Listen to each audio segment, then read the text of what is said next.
Biasanya kan kalau kita ngomongin tentang kesuksesan di sekolah, atau pas kita nyoba mendiagnosis kemampuan belajar seorang anak, kayak ada ekspektasi akan sebuah presisi yang kaku banget ya? Iya, bener. Orang pengennya semua terukur jelas. Nah, iya. Mirip kayak baca hasil ronsen di rumah sakit gitu loh. Anda melihat nilai matematika di atas kertas, taruhlah nilainya 95, lalu Anda lihat, oh tulang-tulangnya nggak ada yang patah. Terus kita langsung nunjuk ke arah situ dan bilang, nah ini dia, anak ini pintar, dia berhasil, semuanya baik-baik aja. Itu cara pandang yang sangat menggoda sih emang. Kita cenderung selalu mencari garis demarkasi yang jelas. Hitam atau putih. Lulus atau gagal. Kan? Betul, betul. Angka itu memberikan semacam ilusi kepastian yang sangat menenangkan bagi banyak pihak. Entah itu orang tua di rumah, atau bahkan pembuat kebijakan di tingkat nasional. Maksud saya, tabel dan grafik itu kan selalu jauh lebih mudah dibaca daripada mencoba memahami kondisi psikologi seorang anak. Tapi masalahnya, begitu Anda melangkah masuk ke dalam dunia nyata, di ruang kelas, dunia yang isinya penuh dengan perkembangan saraf yang belum matang, pergolakan emosi, terus kerumitan interaksi antar manusia, tiba-tiba mesin ronsen itu seolah jadi nggak berguna sama sekali. Sama sekali nggak mempan. Kan, kita nggak lagi melihat garis putih yang bersih. Yang kita lihat justru lanskap perilaku siswa yang sangat keruh. Dan untuk membantu Anda menavigasi kekeruhan itu, Bedah Tuntas kita kali ini punya misi khusus. Wah, misi apa nih? Kita bakal ngasih panduan taktis bagi para pendidik di luar sana. Mari kita bedah ini. Kita akan ngebahas gimana sih caranya menumbuhkan pembelajaran sosial emosional atau yang sering banget kita sebut SEL untuk siswa setiap harinya di kelas. Dan sumber materi kita hari ini asalnya dari penelitian lembaga CESL, panduan dari NurtureWork, serta laporan dari National University dan Kuiper Blog. Menariknya ya, di balik kekeruhan perilaku anak-anak tadi, sebenarnya ada struktur neurologis dan psikologis yang sangat logis loh, asalkan kita tahu cara membacanya. Oke, maksudnya perilaku yang kelihatannya acak itu sebenarnya ada polanya ya? Benar banget. SEL ini sering banget disalahpahami sekedar sebagai usaha buat bikin anak merasa bahagia atau senang terus. Padahal kenyataannya jauh lebih kompleks dari itu.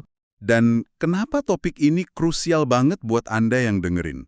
Karena kesuksesan seorang siswa nyatanya nggak cuma ditentukan oleh seberapa akurat mereka menghafal tabel periodik. Itu sangat amat bergantung pada gimana mereka mengelola krisis internal mereka sendiri. Betul. Kalau kita hubungkan ini dengan gambaran yang lebih besar ya, riset-riset ini mengkonfirmasi satu hal yang mengejutkan. SL itu bukan cuma tren atau pelajaran tambahan.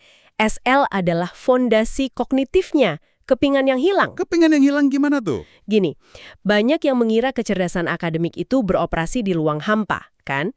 Padahal kenyataannya, regulasi emosi itu secara langsung menentukan apakah otak bagian depan, yaitu area yang dipakai buat ngerjain soal matematika atau memahamin sejarah, itu bisa menyala atau enggak? Wow. Jadi kalau emosinya kacau, otak logikanya kayak mati lampu gitu ya? Kasarnya begitu. Di atas 5 kompetensi inti. 3 yang pertama ini sifatnya sangat personal, yaitu kesadaran diri, manajemen diri, dan pengambilan keputusan yang bertanggung jawab. Iya. Terus 2 sisanya lebih bersifat komunal atau sosial, yaitu kesadaran sosial, yang pada dasarnya adalah empati, dan keterampilan berelasi, kayak gimana mereka nyelesain konflik gitu. Dan kelima hal itu seringkali cuma dianggap sebagai daftar periksa yang terpisah-pisah. Padahal mereka tuh beroperasi kayak rantai reaksi loh. Rantai reaksi? Bisa kasih contoh nggak biar kebayang? Boleh, ambil contoh kompetensi pertama ya, kesadaran diri. Di ruang kelas, ini bukan tentang siswa yang sekedar tahu makanan favorit mereka apa. Bukan itu. Oke, bukan hal-hal surface level gitu ya? Bukan, ini tentang kemampuan metakognitif. Misalnya nih, ada seorang siswa ngerasain detak jantungnya meningkat drastis sebelum ujian biologi. Nah, kesadaran diri itu adalah momen saat siswa itu bisa ngomong di dalam hatinya, oke, saya sekarang lagi ngalamin kecemasan ekstrim. Ah, dia mengenali sinyal tubuhnya sendiri. Tepat. Tanpa pengakuan itu, mereka nggak bakal bisa melangkah ke kompetensi kedua, yaitu manajemen diri. di mana mereka mungkin perlu ngelakuin teknik pernapasan dalam buat nurunin detak jantung itu supaya bisa fokus ngerjain kertas ujian. Masuk akal banget. Dan data yang mendukung dampak dari keterampilan ini tuh benar-benar masif loh. Ada laporan dari National University yang mengutip sebuah meta-analisis dari lebih dari 270.000 siswa dari berbagai latar belakang. Angka yang luar biasa besar ya. Banget. Dan hasilnya, siswa yang ikut program SL ini secara konsisten ngalamin peningkatan prestasi akademik rata-rata sebesar 11 poin persentil. Bagi Anda yang mungkin nggak tiap hari ngeliatin statistik pendidikan, peningkatan 11 poin persentil itu gila sih. Iya, itu lompatan yang sangat signifikan. Artinya, performa rata-rata mereka melompat melampaui 11% dari total populasi siswa lainnya, dan nggak cuma pinter secara akademik, tingkat stres emosional kayak depresi atau penarikan diri juga turun drastis. Nah, angka tersebut sebenarnya ngebuktiin sebuah prinsip neurologis dasar tentang amigdala. Oke, kita masuk ke biologi sedikit nih. Amigdala itu bagian otak yang ngurusin emosi kan? Betul. Dia itu berfungsi sebagai semacam sistem alarm atau pendeteksi ancaman primitif kita. Saat siswa merasa cemas, takut, terintimidasi, atau marah, amigdala mereka bakal membajak sistem otak dan mutusin aliran darah ke korteks prefrontal. Yang mana korteks prefrontal itu adalah pusat logika kita, tempat mikirnya ya. Bener banget, jadi saat SEL ngajarin siswa buat ngeredain alarm amigdala tersebut, guru tuh sebenarnya sedang membebaskan memori kerja siswa supaya mereka bisa nyerap kurikulum. Tapi ini memunculkan pertanyaan yang tajam nih. Banyak guru yang ngedengar ini pasti mikir, jadwal saya udah padat banget, kurikulum nasional mencekik, tugas administratif numpuk. Apakah SEL ini berarti saya harus nambahin beban mata pelajaran baru ke jam ngajar saya? Itu kekhawatiran yang sangat-sangat wajar. Kan logikanya gini, analoginya, apakah SEL ini ibarat saya harus ngunduh ke aplikasi baru yang berat banget di smartphone saya, yang akhirnya malah makan habis memori RAM dan bikin sistem HP saya malah lemot? Saya suka analogi smartphone itu, tapi kayaknya perlu kita sesuaiin sedikit deh. Oh ya, gimana tuh? SEL itu bukanlah aplikasi pihak ketiga yang Anda unduh terus dipaksain masuk ke memori. SEL itu adalah pembaruan sistem operasi itu sendiri. Wah, sistem operasi. Maksudnya kayak fondasi dasar yang jalan di background biar HP-nya nggak crash gitu. Tepat sekali. Tapi bedanya dengan HP yang bisa diupdate otomatis, terus ditinggal tidur, SEL, sistem operasi ini butuh pemeliharaan harian dari sang guru. Harus dijaga terus ya? Iya, ketika fondasi emosional ini dirawat dan berjalan mulus, semua aplikasi lain entah itu pelajaran matematika, sains, sejarah, itu bakal berjalan jauh lebih efisien. Kalau di penelitian pendidikan, ini dikenal dengan prinsip bahwa SEL itu sesuatu yang ditangkap dan diajarkan. Caught and taught. Ya. Betul, artinya SEL ini nggak melulu menuntut sesi khusus berdurasi 45 menit di jadwal, tapi lebih ke sesuatu yang terintegrasi ke dalam cara guru ngerespon kesalahan siswa, gimana kelas diatur, sampai budaya sekolah secara keseluruhan. Berarti, alih-alih ngerampas waktu 30 menit dari jam pelajaran sejarah, SEL ini justru memastikan bahwa 30 menit yang ada itu dipakai secara maksimal. Iya, karena gurunya nggak lagi ngabisin 15 menit pertama buat melerai anak yang berantem atau nenangin anak yang nangis panik di pojokan. Bener banget. Ini ibarat investasi waktu di depan yang mencegah kita bangkrut waktu di belakang. Nah, kalau SEL ini adalah sistem operasi dasarnya, kita kan harus ngebahas wadah tempat sistem itu berjalan dong. Yaitu ruang kelasnya itu sendiri ya. Betul. Karena sistem operasi secanggih apapun pasti bakal gagal jalan kalau hardware atau perangkat kerasnya rusak atau lingkungannya nggak stabil. Disinilah bagian yang sangat menarik dari lembaga Nurture masuk. Tentang pendekatan asuhan ya. Iya, Nurture Approach. Mereka ngejabarin ini ke dalam 6 prinsip. Dan buat saya, ini tuh kayak cetak biru mutlak buat nyiptain rasa aman secara psikologis di kelas. Dan itu syarat wajib sebelum kurikulum akademik apapun bisa diserap anak. Dan perlu diingat ya buat yang dengerin, rasa aman di sini tuh bukan sekedar kelas yang hening, duduk rapi, tanpa keributan loh. Oh, bukan kelas yang muridnya takut sama gurunya ya? Jelas bukan. Rasa aman secara neurologis itu berarti anak merasa valid, didengar, dan sama sekali nggak terancam. Prinsip pertama dari Nurture Truk ini sangat menantang paradigma tradisional kita. Pembelajaran itu harus dipahami secara perkembangan, bukan sekedar usia biologis. Tunggu, Maksudnya guru harus menyesuaikan pendekatan berdasarkan tahap kematangan emosional unik setiap anak, bukan cuma dari umurnya? Benar. Berarti kita bisa berhadapan sama situasi di mana ada anak SD usia 9 tahun, secara fisik, kognitifnya pinter bisa ngerjain matematika level usianya, tapi karena mungkin dia ngalamin trauma di rumah, secara emosional, dia bereaksi layaknya anak usia 5 tahun pas ngadepin masalah. Skema kayak gitu tuh terjadi setiap hari di hampir semua sekolah. Dan kalau guru berekspektasi anak tersebut bakal ngerespons rasa frustrasinya layaknya anak 9 tahun pada umumnya, tanpa ngasih dia alat bantu emosional, itu cuma bakal memicu ledakan. Wah, ini mind-blowing sih. Dari sinilah prinsip kedua dan ketiga mengambil peran. Kelas harus secara sadar dibangun sebagai basis yang aman, di mana asuhan menjadi hal yang vital bagi kesejahteraan siswa secara holistik. Kelas itu nggak boleh cuma jadi ruang transaksi informasi aja. Dan prinsip keempat juga nggak kalah esensialnya, yaitu menjadikan bahasa sebagai sarana komunikasi yang vital. Kita kan sering lupa ya, anak-anak itu seringkali belum punya perbendaharaan kata yang cukup buat mendeskripsikan badai emosi di dalam dada mereka. Iya, mereka bingung ngomongnya gimana. Nah, kalau mereka nggak punya kosakata buat bilang, "Bu, saya ngerasa kewalahan banget hari ini," mereka pasti akan beralih ke prinsip kelima yang menurut saya paling radikal. Prinsip kelima ini yang memang sering banget jadi titik buta dalam sistem kedisiplinan sekolah kita selama ini, yaitu semua perilaku adalah komunikasi. Menggali poin ini benar-benar ngubah cara saya mandang anak-anak yang sering dicap nakal sih. Kalau saya boleh pinjem analogi dari dunia otomotif ya. Gimana tuh analoginya? Perilaku disruptif siswa, kayak misalnya mereka ngelempar buku, gangguin teman sebelah, atau tiba-tiba menarik diri dan melamun aja di sudut kelas, itu tuh persis kayak lampu indikator mesin yang nyala merah berkedip-kedip di dashboard mobil Anda. Analogi yang sangat visual, saya suka ini. Terus, masalahnya apa yang sering dilakuin sama pendekatan disiplin tradisional terhadap lampu merah itu? Mereka menghukum perilakunya. Yang mana itu kan sama aja nggak rasionalnya dengan, Anda ngambil selotip hitam yang tebal, terus nempelin selotip itu tepat buat nutupin lampu indikator yang berkedip tadi biar nggak kelihatan. Terus Anda lanjut nyetir. Cuma nutupin gejalanya doang ya? Bener. Tentu aja mobilnya kelihatan baik-baik aja dari kursi pengemudi kan, lampunya nggak kelihatan lagi.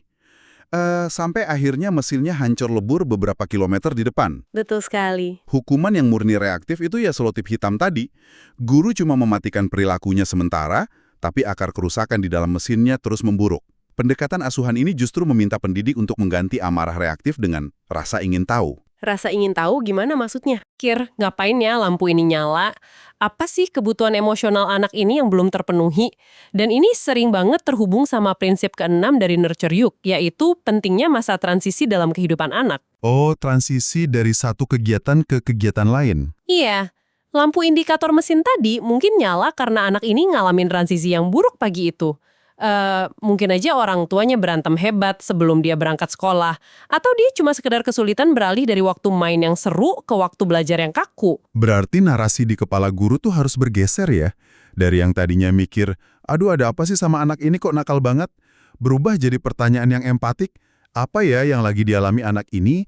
Dan gimana saya bisa bantu dia? Nah, dan ketika pergeseran mindset itu terjadi, si guru ini nggak cuma sekedar lagi ngatasin gangguan di kelas loh. Mereka sebenarnya lagi memodelkan kesadaran sosial secara real time kepada seluruh siswa lain yang ada di ruangan itu. Anak-anak lain jadi belajar empati dari cara gurunya nanganin masalah ya. Oke, sekarang kita udah punya fondasi kelas yang aman, dan lampu indikator mesin udah diperiksa pakai rasa ingin tahu, bukan ditutupi selotip.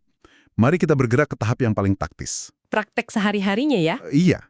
Kayak wujud nyatanya SL ini tuh di jam 8 pagi hari Selasa pas pelajaran matematika atau sejarah lagi berlangsung, itu kayak gimana?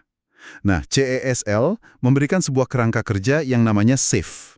S-A-F-E. Singkatan dari apa tuh?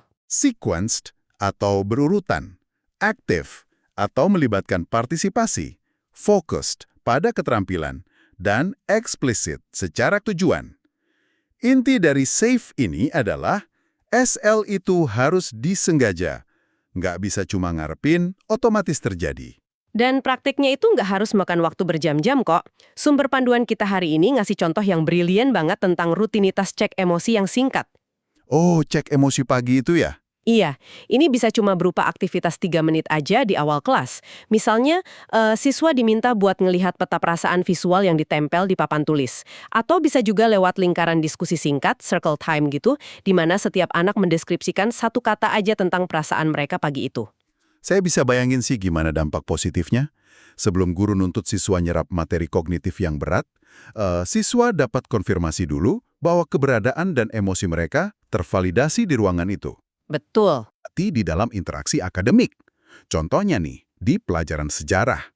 Guru nggak lagi cuma nyuruh siswa ngafalin tanggal terjadinya sebuah perang, Terus apa yang disuruh?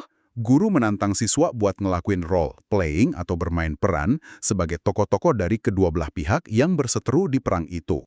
Wah, ini analisis neurologisnya bakal menakjubkan banget sih. Saat siswa dipaksa untuk mengartikulasikan argumen rasional dari tokoh sejarah yang mungkin keputusannya secara personal nggak mereka setujui, mereka tuh dipaksa keluar dari ego mereka sendiri. Mereka dipaksa ngelihat dari kacamata orang lain ya. Bener, mereka berlatih melihat dunia dari perspektif yang saling bertabrakan. Secara nggak langsung, ini adalah latihan otot empati dalam bentuk kognitif tingkat tinggi loh. Dan hebatnya, itu disamarkan sebagai pelajaran sejarah biasa. Atau bisa juga diterapkan di pelajaran apapun lewat kerja kelompok ya.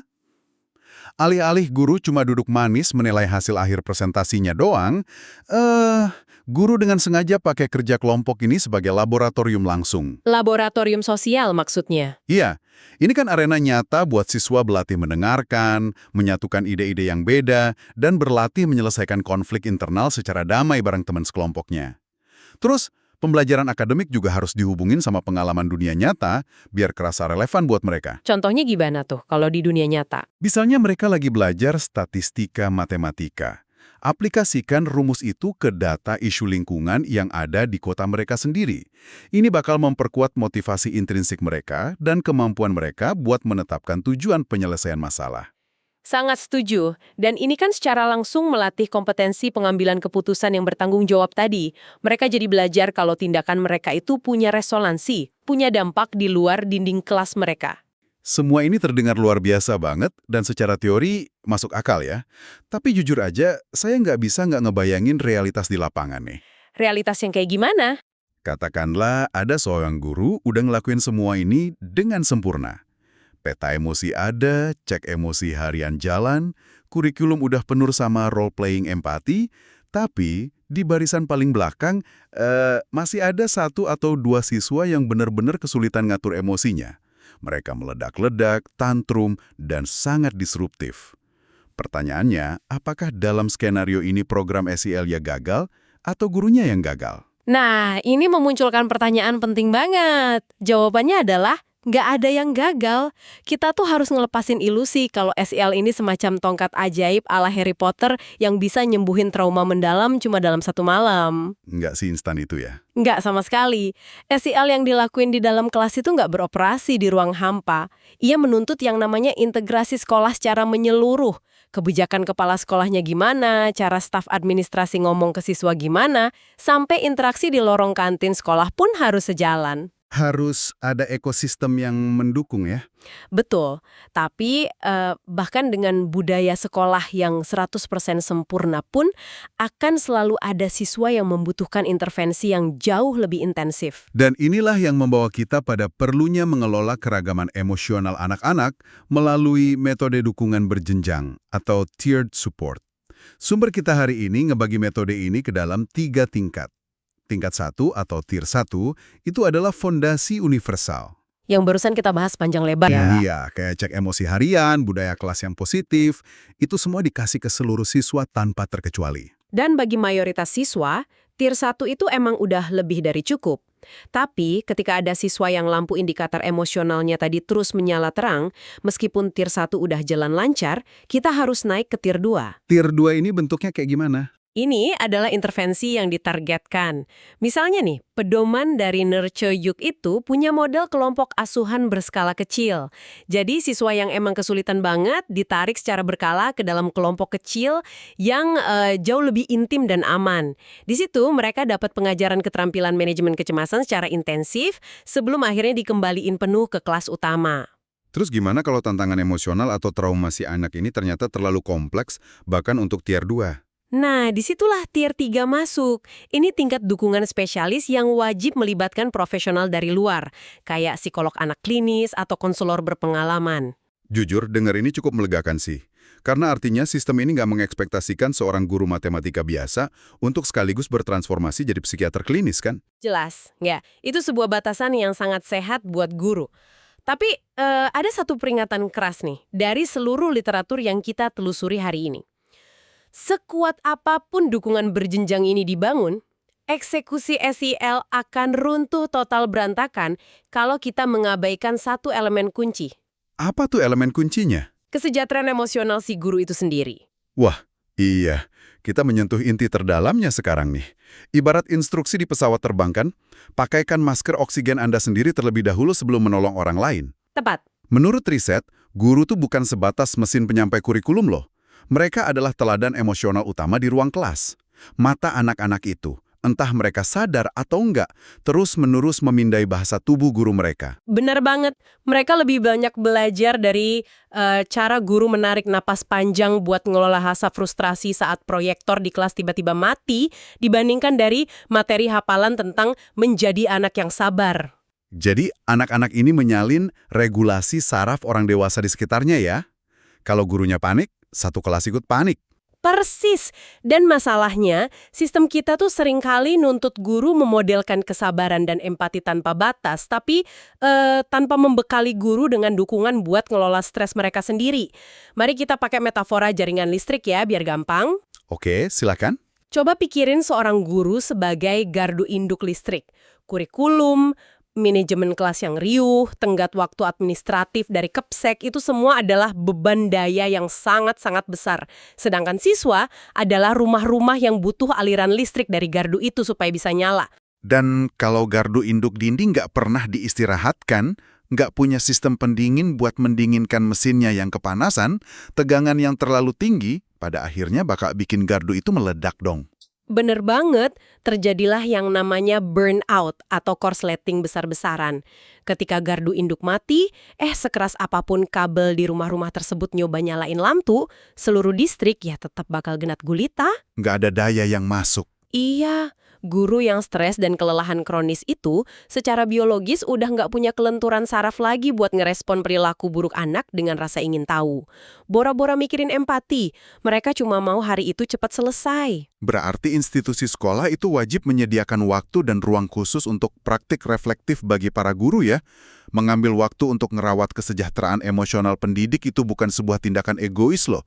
Itu justru prasyarat teknis utama agar sistem pendidikan ini nggak korslet. Kabar baiknya, mengintegrasikan SLA ini justru lama-lamanya jadi pelindung bagi gardu listrik tersebut. Saat guru beralih dari sistem disiplin yang reaktif dan melelahkan menuju pendekatan proaktif berbasis skill emosional, data membuktikan stres harian guru menurun drastis dan kepuasan kerja mereka malah melonjak. Oke, jadi mari kita tarik kesimpulan dari eksplorasi ekstensif kita hari ini. Menyematkan pembelajaran sosial emosional ke dalam DNA ruang kelas lewat hal-hal kayak rutinitas cek emosi pagi, melatih otot empati lewat role-playing, terus mengubah cara pandang kita terhadap perilaku disruptif sebagai bentuk komunikasi, sampai menjaga kesejahteraan pendidik, semua itu terbukti bukan sekedar trennya. Bukan. Ini adalah strategi paling hemat biaya, tapi logis dan komprehensif buat mastiin otak siswa benar-benar siap menerima materi akademik, sekaligus nyiapin mereka buat menavigasi kompleksitas dunia nyata. Entik bareng sama siswanya. Sebuah perjalanan yang sangat transformatif. Nah, sebelum kita akhiri diskusi yang luar biasa ini, kami ingin ninggalin Anda dengan sebuah pemikiran yang mungkin bisa ngubah cara Anda melihat metrik kesuksesan di sekolah. Coba bayangin, kalau besok pagi sistem pendidikan kita punya keberanian untuk mulai mengevaluasi, memvalidasi, dan merayakan pertumbuhan emosional siswa. Kayak ketangguhan mereka bangkit dari kegagalan gitu ya. Betul, atau kapasitas mendalam mereka buat berempati ke temennya. Bayangin kalau kita merayakan itu dengan tingkat ketelitian dan kebanggaan yang sama persis kayak saat kita nilai angka 95 di ujian matematika mereka. Wah, itu bakal revolusioner sih. Gimana pergeseran radikal itu bakal mengubah wajah masyarakat kita dan karakter para pemimpin kita 20 atau 30 tahun dari sekarang. Kami menantang Anda untuk mulai ngubah hal ini dari lingkaran terkecil Anda sendiri. Terapkan satu praktik kecil aja besok. Mungkin sekedar nanyain perasaan satu orang secara tulus, tanpa ngehakimi mereka sama sekali.